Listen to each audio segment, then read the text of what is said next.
आप सुन रहे हैं जीके म्यूजिक एंटरटेनमेंट की धमाकेदार। मोर सजनिया हो चला गुडवा बादी मोर सजनिया हो नहाया नो चढ़ाइलू दुनिया हो नहाया नो चढ़ाइलू घरवा में बन के हमर कनिया हो नहाया नो चढ़ाइलू घरवा में बन के हमर कनिया हो चल गुडवा बादी मोर सजनिया हो चल गुडवा बादी मोर सजनिया हो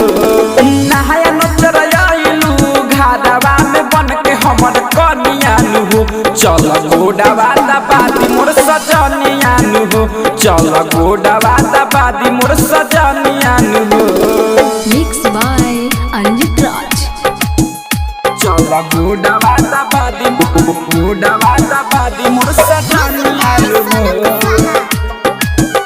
चल गुडवा बादी मोर सजनिया हो रहियत सुतल हम खानावा बनाए अपने ही हाथ तोहरा मुँह में खियाए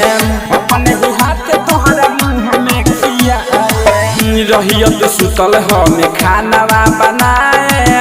अपने ही हाथ तोहरा मुँह में खियाए हमारा चलते होई ना एगो रनिया हमारा चलते होई ना तोहरा परेशानिया धनिया हो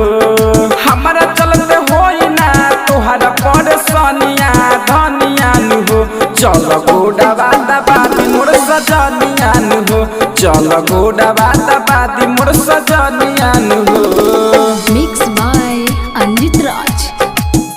चल गुडवा बादी मोर सजनिया हो चल गुडवा बादी मोर सजनिया हो तोहरा से कहेले सुकुल सवाडिया रही कबूल भल दीह केतन गरिया रही कबूल भल दीह केतन गरिया तोहरा से कहेले सुकुल सवाडिया रही कबूल भल दीह केतन गरिया हो दिल उजैन के न एहो रनिया हो दिल उजैन के न दीह कब पनिया धनिया हो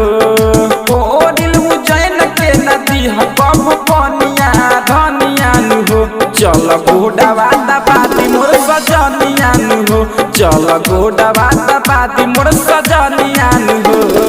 नहाया नो चढ़ाइलू घरवा में बन के हमर कनिया हो चल गुडवा बादी मोर सजनिया हो चल गुडवा बादी मोर सजनिया हो।